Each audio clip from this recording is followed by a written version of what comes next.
The art of mass suggestion does not start with bold proclamations or direct lies.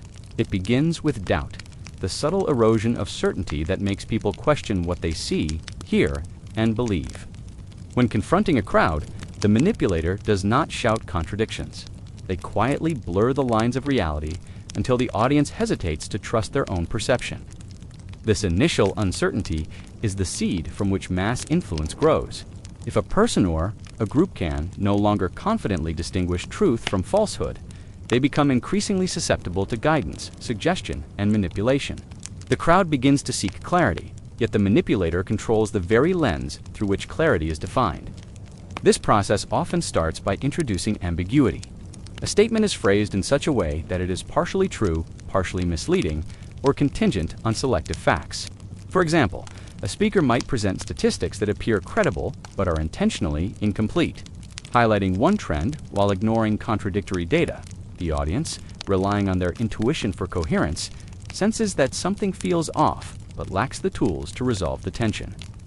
This cognitive friction causes discomfort, and the human mind naturally seeks resolution.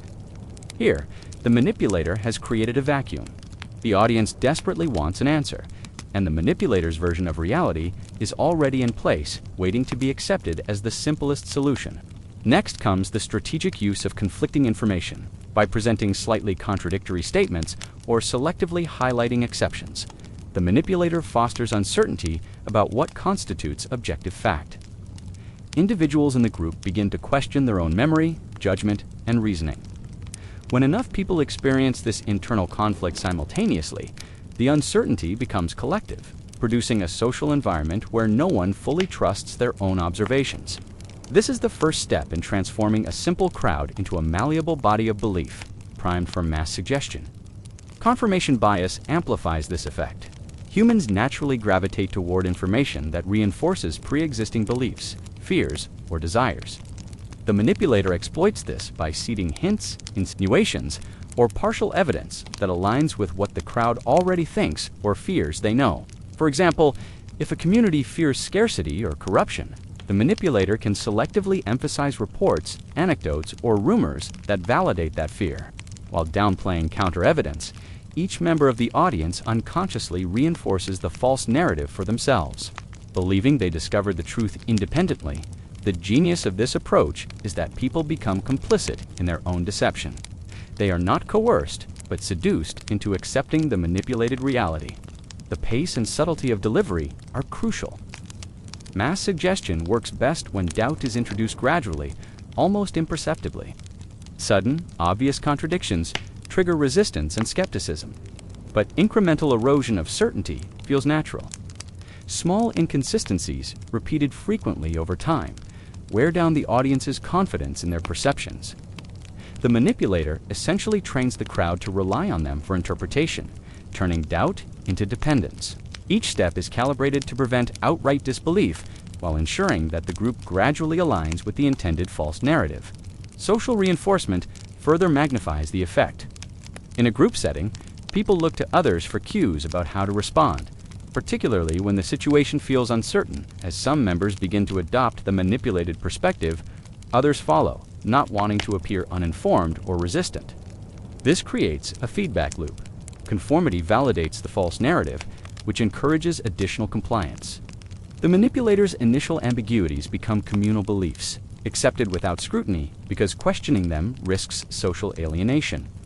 Group dynamics transform individual doubt into collective conviction. Historical examples illustrate the devastating effectiveness of these techniques. In propaganda campaigns, governments and leaders often blurred fact and fiction to manipulate public perception.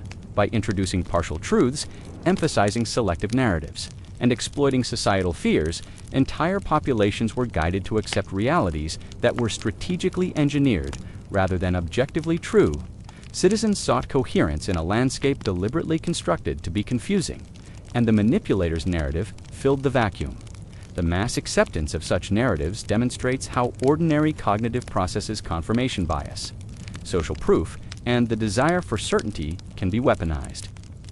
Yet mastery of mass suggestion carries its own hidden cost. For the manipulator, the act of controlling collective belief is not purely external. It requires internal construction of a parallel reality.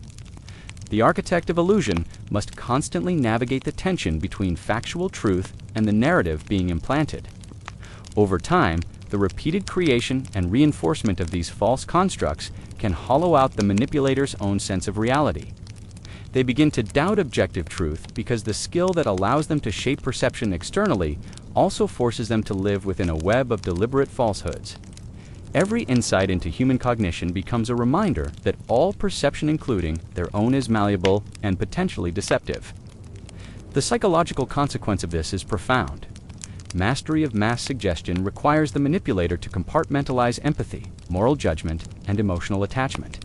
Every individual affected is treated as an instrument to be guided. Every reaction anticipated and redirected.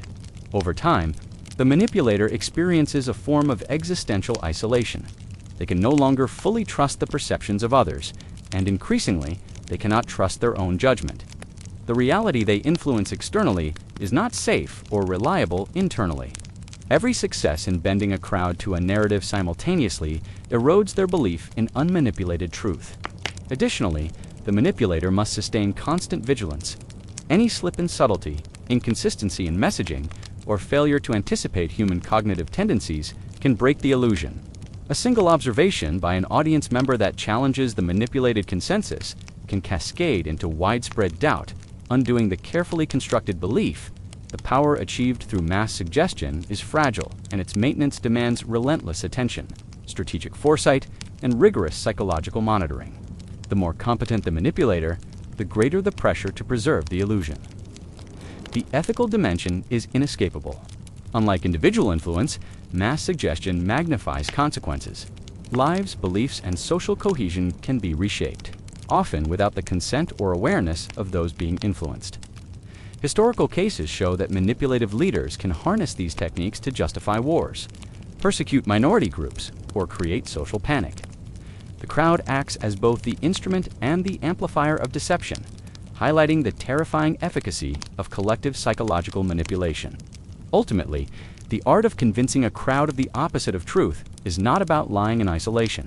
It is about creating an environment where doubt, ambiguity, and psychological vulnerabilities converge. It is a methodical, highly precise exploitation of human cognition and social dynamics. The audience, primed to seek certainty and validation, fills in the gaps with the false narrative, believing it is self-evident. What appears as spontaneous collective belief is actually the culmination of orchestrated doubt, leveraged biases, and social conformity. The final irony is that the manipulator becomes imprisoned by the very competence they have achieved. Absolute mastery over perception produces mastery over others' beliefs, but it also corrodes the manipulator's own connection to reality. The success of mass suggestion requires the repeated creation of controlled illusions, leaving the manipulator constantly navigating a world of shadow truths. In this space, trust becomes impossible, skepticism becomes permanent, and the manipulator is isolated not by enemies, but by the very power that grants them control over the minds of others. Liking, commenting, and subscribing to The Fictionist provides further insight into how mass suggestion has shaped societies, influenced leaders, and manipulated collective perception, revealing both the terrifying efficacy and the hidden psychological toll of controlling belief at scale.